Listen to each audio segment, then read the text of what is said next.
ایک شاعر اہل بیت گزرے سید حمیری، اسماعیل نام تھا آپ کا، حمیری کے نام سے پہچانے گئے امام جعفر صادق علیہ السلام کے دور میں۔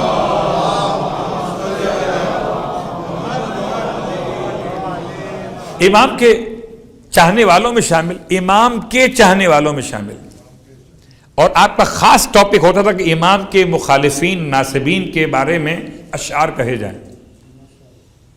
سید حمیری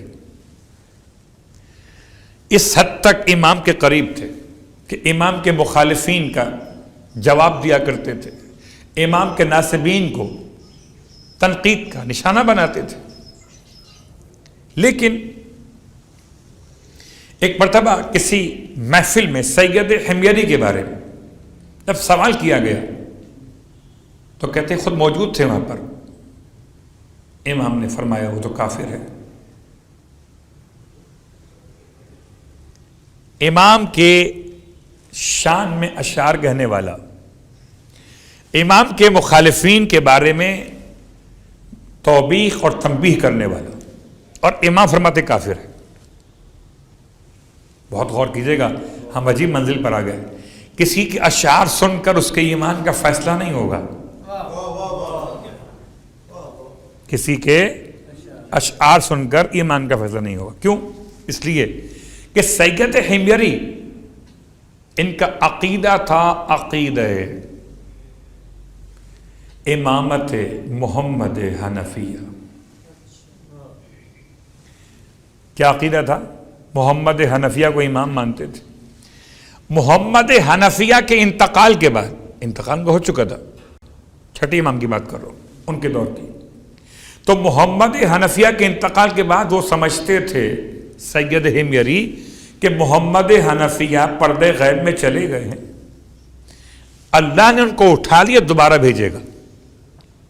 تو امامت محمد حنفیہ کے قائل ہونے کی بنیاد پر نماز، روزہ، حج، زکوٰۃ، تمام تر امام کی خدمت، اشعار اہل بیت کی شان میں، سارے اعمال کے بعد امام فرماتے ہیں ایک اس وجہ کی بنیاد پر حمیری کافر ہے۔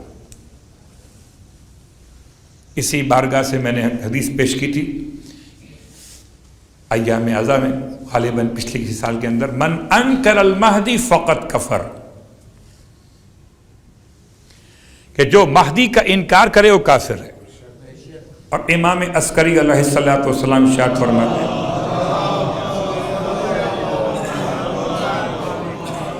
کہ جو ہم میں سے 11 کا اقرار کرے،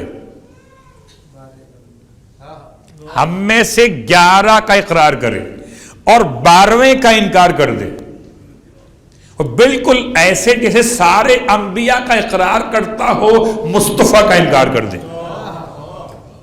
امام کے الفاظ، جیسے کوئی سارے انبیاء کا اقرار کر کے اگر پیغمبر آخر الزمان کا انکار کرے تو کیا ہوگا؟ وہ کافر۔ اسی انداز سے اگر کوئی 11 اماموں کو مانتا ہو، 12ویں کا انکار کر دے، کیا ہو گیا؟ کافر۔ اب بات واضح ہوئی کہ سید حمیری کو جب معلوم ہوا، کیسے معلوم ہوا کہ مولانا نے کافر کہہ دیا، موجود تھے مجلس میں یا خبر ان تک پہنچائی گئی، روتے ہوئے آئے، مولا میں کافر؟ فرمایا ہاں میرے ساتھ چلو۔ قبر محمد حنفیہ پر امام لے گئے سید حمیری کو، اور امام نے محمد حنفیہ کو آواز دی، قبر سے اٹھے محمد حنفیہ، بالوں سے مٹی جھڑ رہی تھی۔ پوچھا محمد حنفیہ سے امام علیہ السلام نے، سلام اور دعا کے بعد بتائیے آپ کون؟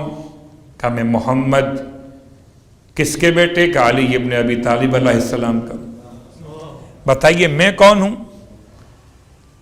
کہا آپ فرزند امام محمد باقر علیہ السلام، حجت خدا، زمانے کے امام۔ گویا امام علیہ السلام نے سید حمیری کے سامنے محمد حنفیہ سے اپنی امامت کا کلمہ پڑھا کے بتایا کہ سارے اعمال ایک طرف ہیں، اور اگر انکار کرو زمانے کے امام کا تو پھر انجام کا کفر ہے، کافر بن جاؤ گے.